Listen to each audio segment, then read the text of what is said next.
And I think it's important to say to them, like, this is not a justification. But again, we know more. And so now that we know more, we can make different choices.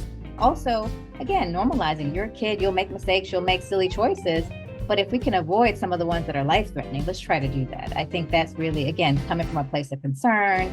But sometimes kids will push back in that way. And Well, again, it's important to tell the truth.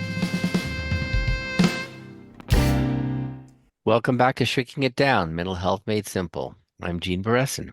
Yep, Khadijah Booth Watkins. And, today we're going to talk about a really, really difficult and complicated problem, and that is the use of substances by teenagers. And the teen years are often a time for exploring and experimenting with different substances like alcohol and other drugs. And that's why we wanted to spend some time talking about this today, because it's not just experiment and fun, but it could be other things too. So there's a new CDC study that came out recently on the motivation behind why many teens use these drugs. Characteristic of 13 to 18-year-olds. Uh, and what the CDC found was that 73% used them to feel calm, mellow, or relaxed. 50% used them to have fun or experiment. But 44% used them to stop worrying about a problem or to forget bad memories, and 40% used them to help with depression or anxiety. And these drugs included alcohol, marijuana, prescription painkillers, and prescription sedatives. So, another finding, and that is that half reported using alcohol and drugs alone some of the time, not just with friends and other people. So it wasn't entirely recreational by any means. It's really concerning because the U.S. Surgeon General's 2016 report on drugs and alcohol showed that nearly 70% of adolescents who try an illicit drug before age 13 will develop an addiction within 7 years.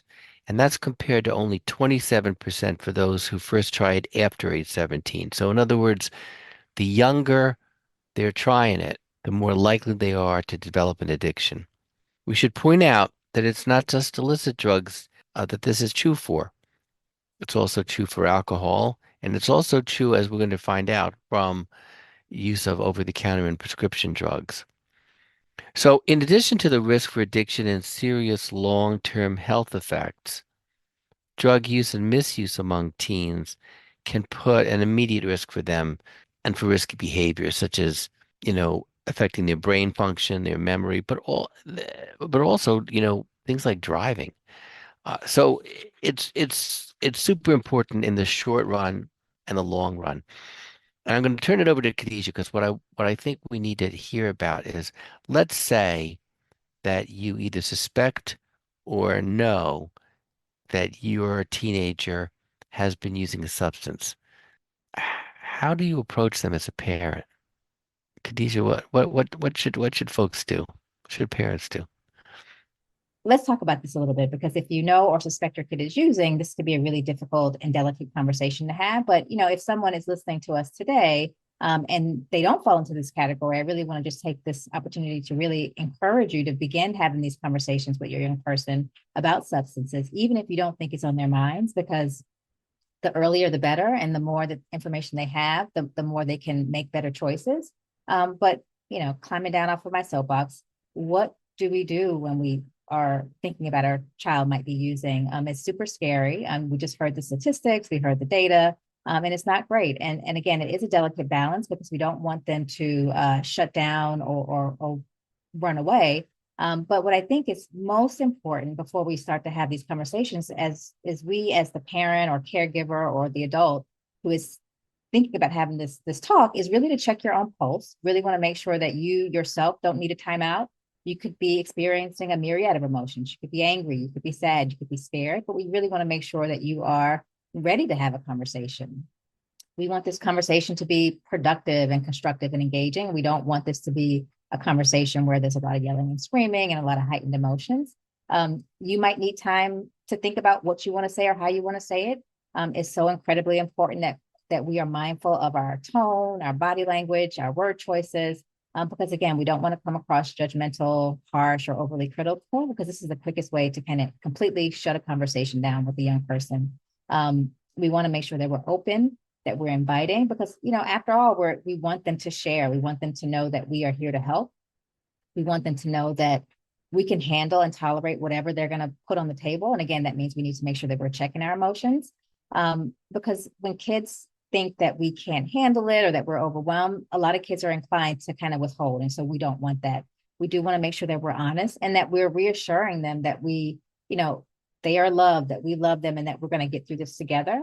And so as you're thinking about this conversation, one of the really important things to think about is, what's the function of their behavior? Why are they using? And so, again, like you mentioned, Jean, that the thought is that kids are using because they want to have fun, they're curious, they want to have a good time. But what we really are seeing is that a lot of kids are using because they're using to self-soothe or self-cope. And that's really important for us to know. And so as you're having this conversation with your kid, you want to try to get at, how does this help you?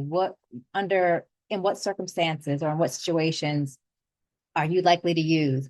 I really would encourage you to avoid asking why, because sometimes why questions can come across as, again, judgmental, condescending, or critical. So, try to ask in a creative way, but really trying to get at what's the function of this behavior? Why are you using? And what we see is kids use for a lot of different things. And so some kids are using to calm themselves down or to feel more relaxed. They might be using to really help them not worry so much or not have such racing thoughts, or to numb bad memories. Some kids will say that helps them with their depression and anxiety. Some kids want to use to help with sleep. And again, there are the group of kids who are just curious. They want to have fun. They want to experiment. And so they're trying it out. But knowing why they're using or what using does for them can really help you to begin to think with them, and so that you can offer ways in which that you can support them and give them alternative treatments or activities to help them reach the same goal.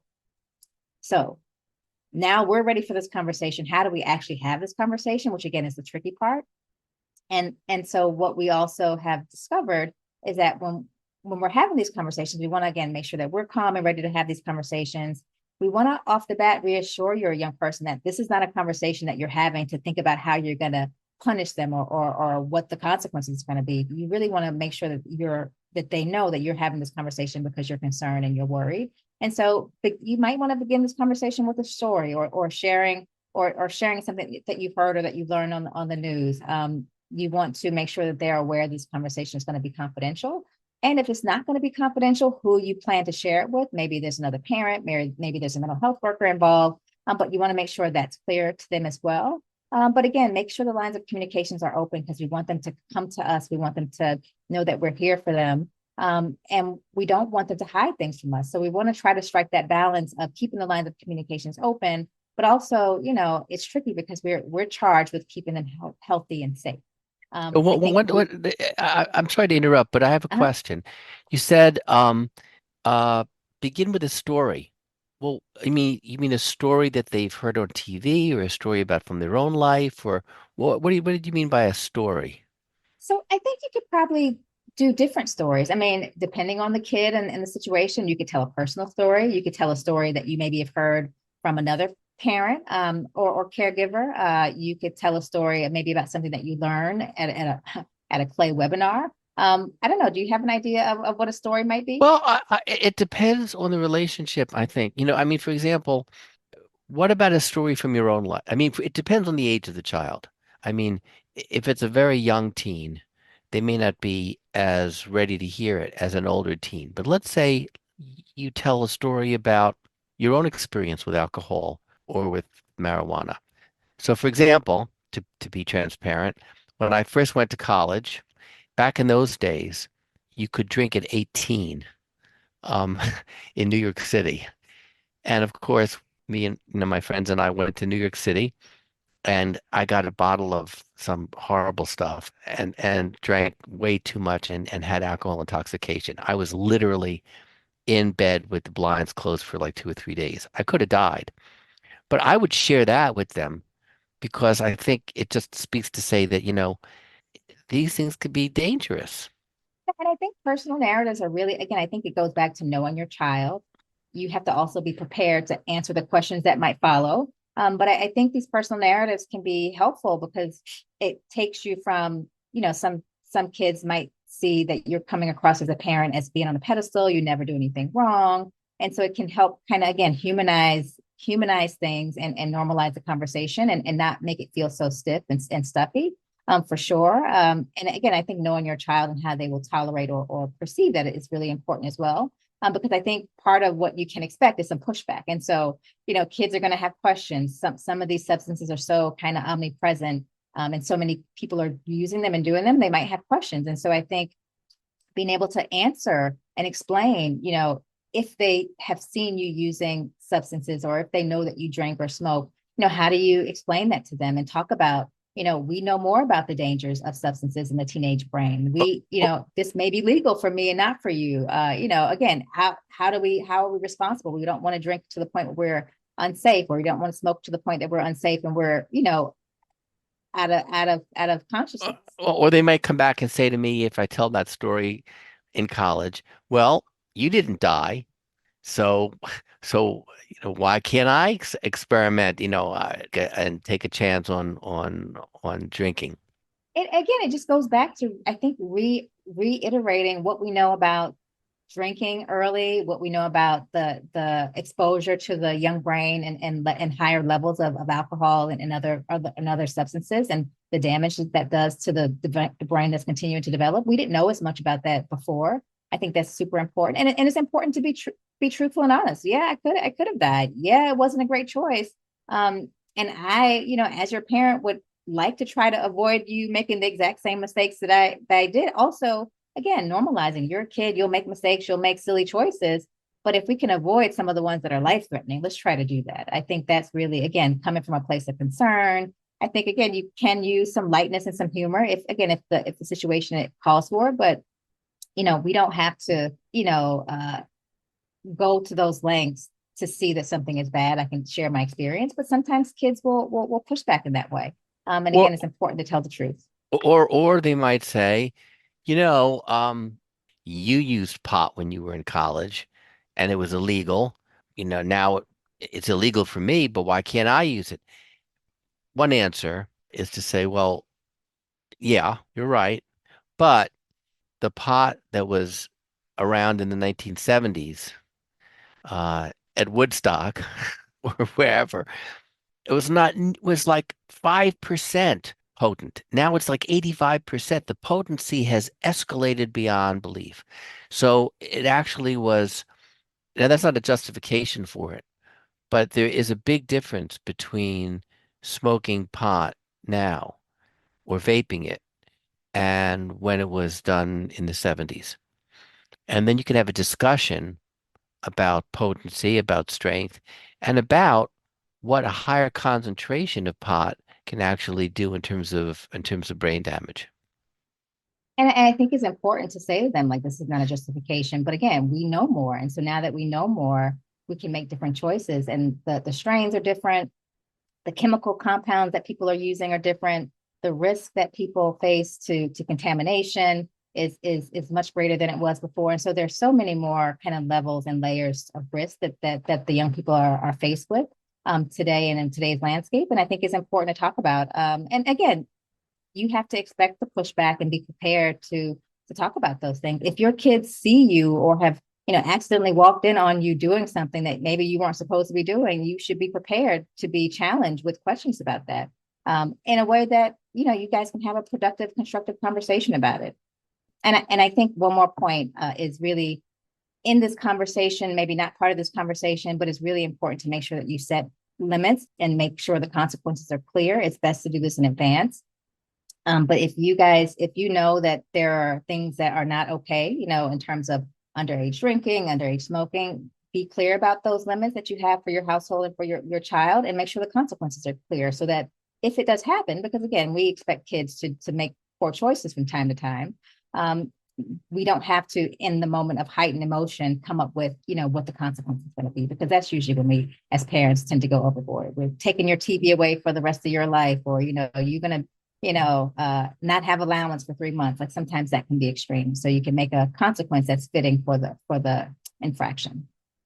But I've said a lot. And so I guess that all being said, let's talk about the differences between drugs or substances that kids might use and how we might have different conversations about it or how we might approach it differently?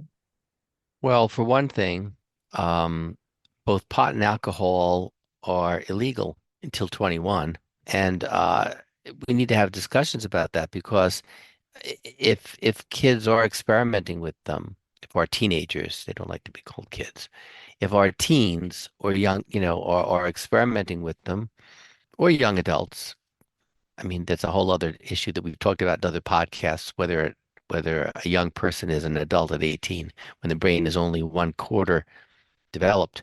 That's another story. But they can get into legal trouble. And depending on the state, I mean, the consequences can be pretty severe. I mean, they might lose their driver's license. They may have a criminal record. They may be put on probation. There's all kinds of legal issues that they have to remember if they're going to experiment. And I think that's important with kids because the impulsivity that a lot of young people have, they don't think about the long-term consequences. And I think, again, that's just another point of fact that you can share with them. They might get put out of school. They might, be sent home from college. These are things that you just don't want to. Is it worth the risk? You're a young person. Right, right. And the other thing that they need to know are some factual evidence, some science, and that is that alcohol and marijuana are dangerous to the developing brain. And the earlier people start drinking alcohol, they're more likely to have a measurable impact on cognitive functions in terms of their thinking, their memory, and school performance over time, even into adulthood. And for those who start drinking in the teen years, they're more at risk of becoming dependent. That's what the CDC found. So they need to know that. Um, and while we don't have many studies on the effects of marijuana's use on teens, we know that it may impact their memory, their motivation, and their academic performance. We also know that that both alcohol and marijuana affect driving. There's a misconception that many parents even have that marijuana does not impair driving. This is absolutely wrong. It slows reaction time. It's distractible. If you're listening to music, you can be focusing on something else. If you're talking or chatting with another young person in the car, and you're under the influence, you're not as paying as much attention to the road. There's so many reasons, and there's so many studies that have shown that driving under the influence is really dangerous, not just for you, but for other drivers on the road, pedestrians, other people, riding their bikes. Now, one of the things we haven't talked about is over-the-counter medications. What do you think about that, Khadijah? How do we talk with, how do we deal with kids using over-the-counter medications? Because they can go to a drugstore and get it and get all kinds of things. And I think this is one of the things that we don't talk about enough, because it's over the counter, we can purchase it. It's seemingly on the surface safe, but just because you can purchase it over the counter doesn't mean it's safe. And it all depends on you as the person taking it, the dosage that you're taking it in, and whatever other things that you might personally have going on with you. You might have other medical conditions, other medications you're taking, and it all matters. But people can take too much of an over the counter medication and end up, poisoning themselves and ended up in the emergency room or even end up fighting for their lives because it really can be that serious depending on the medication that they take. And again, some of your medications that you might buy over the counter might interact with medications you're already on, or if you combine them with other medications that are not over the counter, like alcohol or marijuana, it just kind of exacerbates the effect and can be really, really dangerous. One of the things I think that we hear a lot about is really the ingredients that you find in cough syrups that can be really, does it make people high or does it make them sleepy? You mean dextromethorphan? Uh-huh. Oh, I think it can get some people high. Dextromethorphan can get you a little bit sedated and a little bit fuzzy. And these are the things that we don't really think about so much because we like they're over the counter. But even things like Tylenol, like taking too much, just a little bit too much Tylenol can really destroy your liver and really put you in the hospital, again, fighting for your life. And so we're thinking about things that we have in our cabinets, our medicine cabinets, as for routine coughs and colds and allergies, but taking too much of it, or again, not thinking about your other health conditions or other medications you're on, it can be really, really dangerous. And so I think we should, as physicians, as parents, caregivers, really talk a little bit more about this with our young people so they know. And I didn't mention it, but dextromethorphan or the cough suppressant can cause confusion, inappropriate laughter, agitation, paranoia. It can cause some euphoria, hallucinations. It can include sensory changes, feeling like you're floating. And dextromethorphan intoxication can include, either overexcitability or lethargy, poor coordination, slurred speech, hypertension. I mean, it really can be quite dangerous, um, and damaging. So they should know that. But let's move to a different topic, which is perhaps even more worrisome, and that is the use of prescription drugs. So what do we do? What do we know about the overuse of prescription drugs, and what do you say to your kids about that? Most prescription drugs we consider to be safe and effective if they're used correctly, like meaning under the advisement or supervision of a physician or a prescriber. But again, if not used correctly, they can have serious and sometimes even lethal side effects. And again, when they're mixed or used with other things, or again, if you have other medications that you might be taking or conditions, things can get exacerbated and things can go downhill pretty quickly.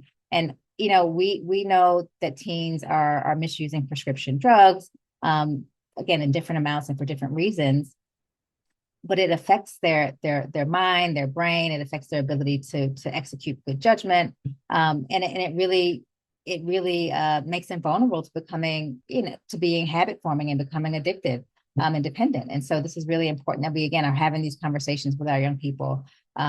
Just some data on this. We know that more than 50% of teens typically they get them for free because they get them maybe left over from a friend or a relative.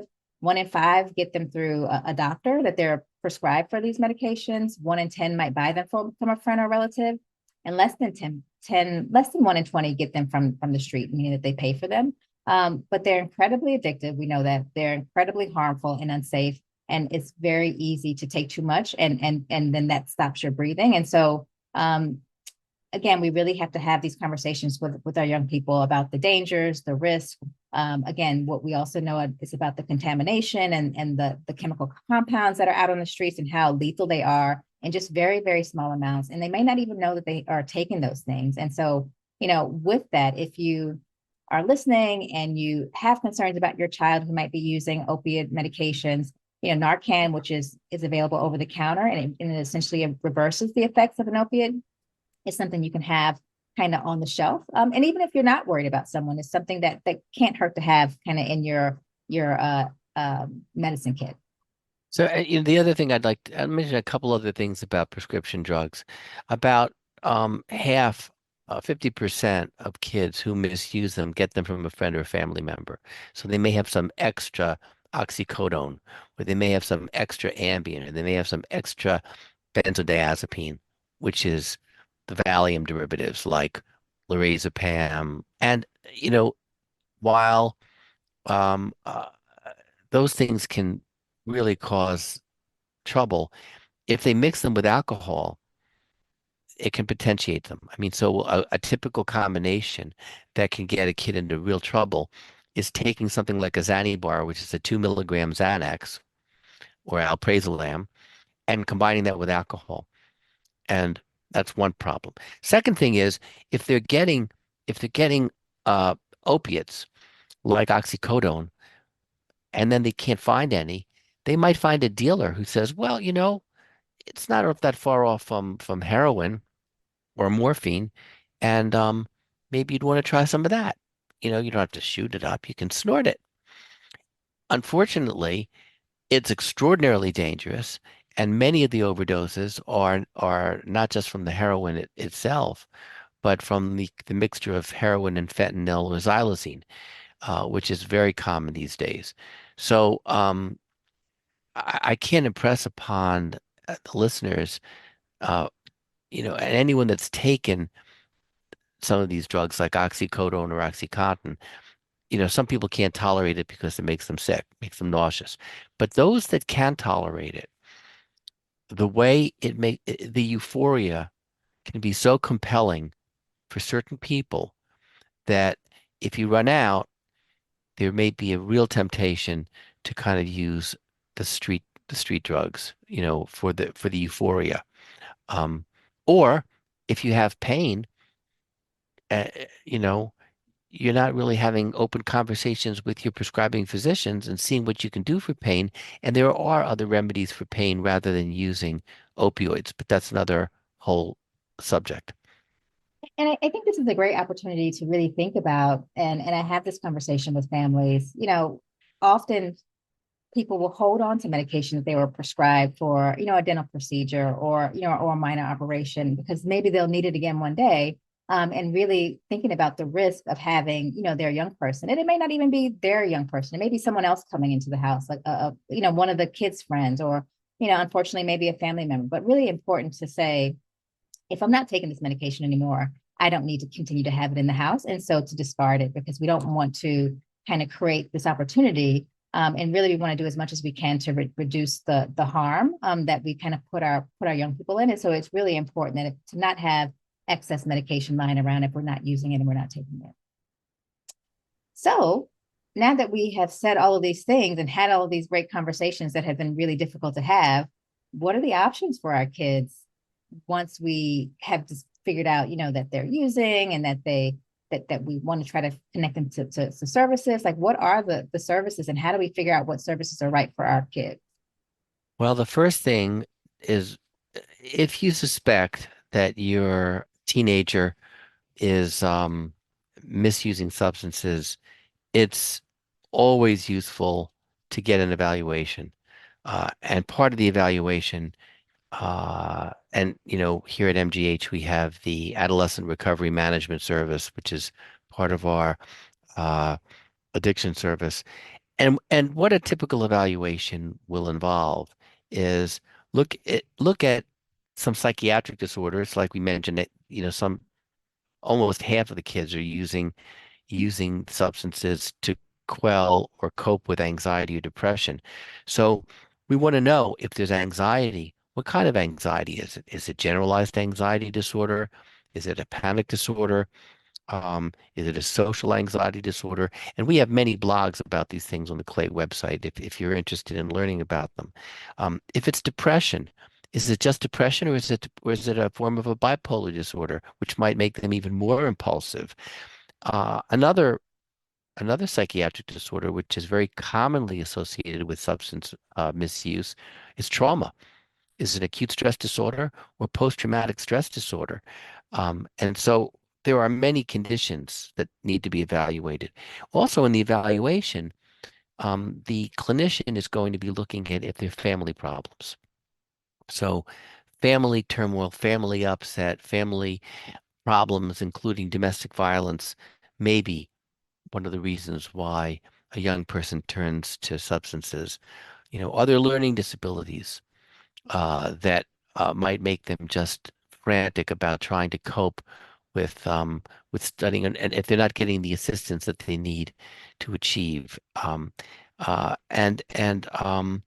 So there are many reasons that they're going to be looking for to make an evaluation. And then they'll recommend treatment. So let's say they determine that there is a problem with either addiction or excessive substance misuse. And the typical kinds of options are, well, the gold standard is the 12-step program, which, as John Kelly has pointed out, is extraordinarily effective. As a matter of fact, what many people don't really know is that 75% of people with addictions recover largely through the help of the 12-step program. Most of the time, the misbelief is that if you've got a substance abuse problem, or misuse problem, uh, you're doomed, and that's just not true. And for the 12-step program for the kid, for the family, Al-Anon is extraordinarily helpful. And usually there'll be recommendations for individual therapy, group therapy, family therapy. And if the problem is so intractable or so severe that these outpatient programs can't work, then we have to look at a residential placement for the young person, because sometimes taking the young person out of society and in a therapeutic community is extraordinarily important in providing an atmosphere and a setting in which recovery can really occur. These are all really, I mean, there's so many options, and I think understanding what's best for your child is really important. And the idea of the stigma is really important to understand how that plays in. But I think most important, whatever path you choose is really, because kids will often feel like they're being sent to treatment or sent away, really making sure that they know that we're in this together, that we're going to get through this together. We're going to work to figure out what's going to be helpful. Because it could be some other things going on, like, like you said, there could be some co-occurring things happening, but it is so important for them to feel like they have a team and that you're part of their team. Is there anything well, there's so much that we haven't covered. I was going to say, is there anything we haven't covered? There's a ton of So stuff much. about this. There's so much more. But I would encourage people to look at the Clay Center website on the material that we have on substance use, and to look at our media references. Uh, and if we haven't covered something that you really want to hear about, please send us a note, send us a request, and we can always produce a podcast or a blog or a short video about a topic that you haven't heard about or that we don't have on our website.